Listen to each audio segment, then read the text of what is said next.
My doctor dumped me. I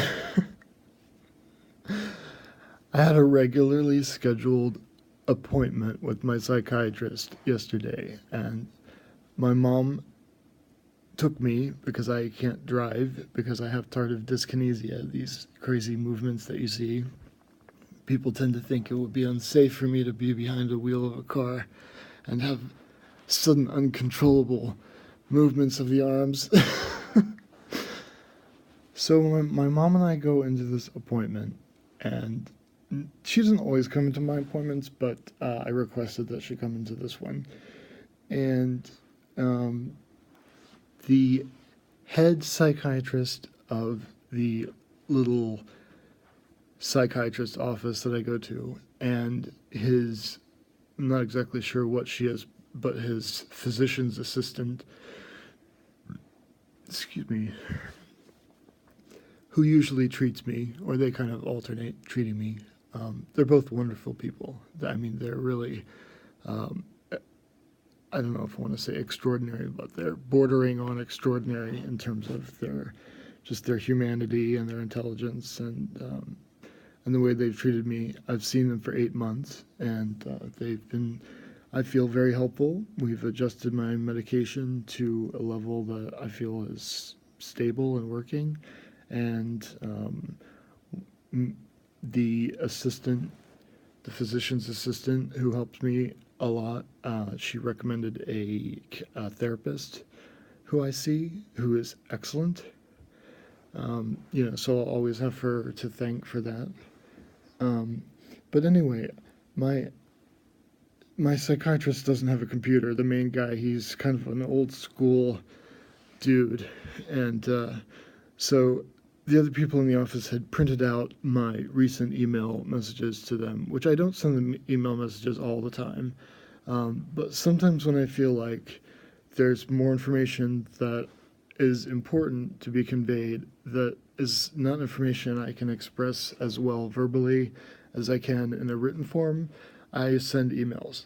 So I had sent them, let's say, 5, maybe 6 emails over the week, because I've seen them a couple times this week, and it's been an intense week psychiatrically with them and me, even though mostly I don't feel I've been having any significant psychiatric problems, but I feel like other people have felt that I am having them, which does sometimes happen. I mean, in bipolar mania, one of the symptoms of bipolar mania is that you don't know that you're manic, which really sucks for everybody, because other people are trying to help you and you're saying there's nothing wrong.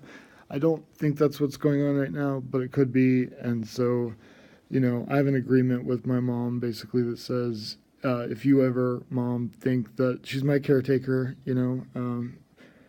unfortunately and fortunately, at this age, I live with my mom. But I have to. I need the help, especially with the tardive dyskinesia.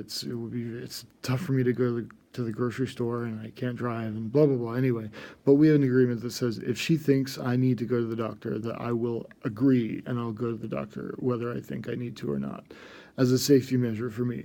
So we did that earlier in this week. On Monday, she thought I needed to go to the doctor. I definitely did not think that was true. But I scheduled an appointment anyway, and we went. And then we've had sort of this series of interchanges this week with this doctor, ending with this totally surprising meeting. I mean, in my journal entry, I think the first sentence to myself was never try to predict the universe because you will be wrong. So we go into this meeting, and this head psychiatrist tells me that my case is too complex for their office to handle because, as he said, he's only one man, and he would need um, in order to not solve or address or whatever, but to deal with my case of bipolar disorder. I'm assuming he means. That he would need to consult with other doctors, and he just doesn't have the connections and the resources to connect with other doctors in a way that he'd be able to help me. And he suggested that I go to Vanderbilt University and get an integrated team of an MD, a psychiatrist, a neurologist, and a therapist who were all at Vanderbilt, which is in Nashville, and which isn't. I mean, it's a highly regarded medical center, teaching hospital. It's a prestigious place, and presumably the care there, the level of care there would be very great. So it's whatever. I mean, it is a good place, by reputation anyway. And I was like, wow, I shook their hands and walked out of there and thanked them for their help. And I thought about it some, and I didn't feel emotional. I did have a twinge of emotion later on in the day of I started this post tongue-in-cheek, of course, by saying that they dumped me, and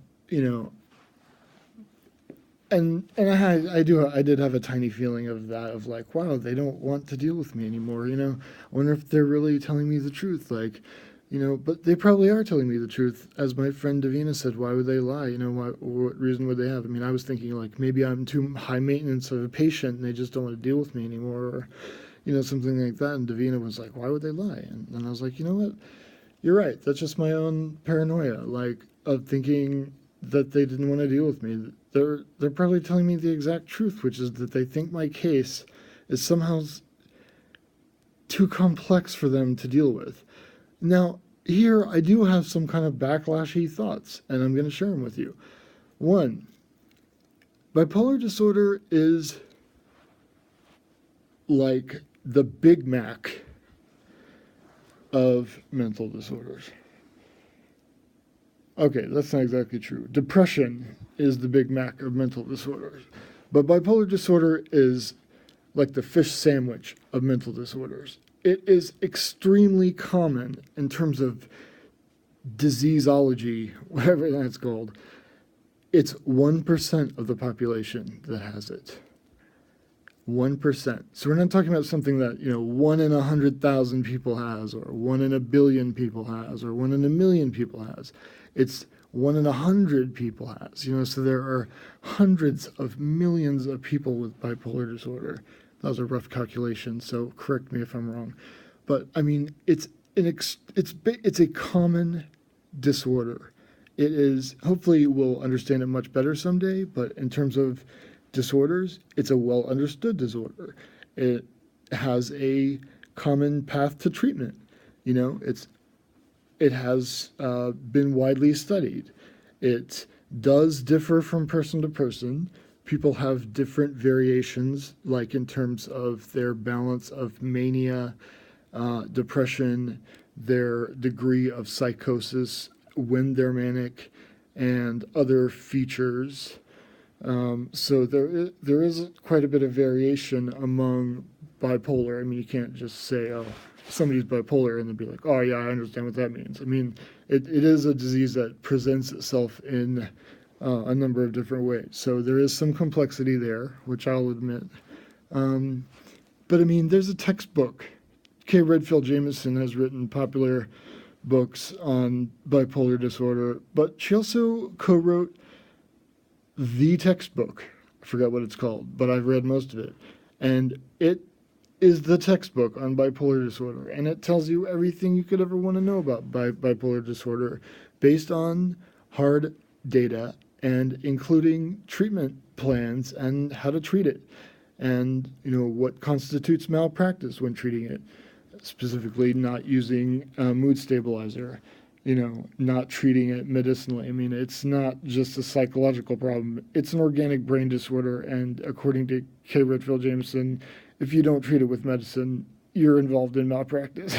It's a brain problem. It needs medicine, and it's actually quite generally quite well manageable with medicine. So I'm not trying to say that it's simple. It's not simple, but I do question how complex my case could be. I mean, I may be complex, but that doesn't mean my bipolar disorder is complex because I'm complex. And I wonder if that's part of the confusion there, you know? And I'm not saying that to stroke my ego. I actually don't think it's a good thing to be complex. I think it's a good thing to be simple, But like if, um, if you guys are going to hate me for this, and I'm going to hate myself for this, but if Einstein had a cold and he went to his doctor, would his doctor say, um, well, your cold is too complex to solve, so I'm going to have to send you to a smarter doctor who can handle this complex cold? I mean, everyone's cold is the same. You know what I mean? Like, it doesn't matter how complex you are.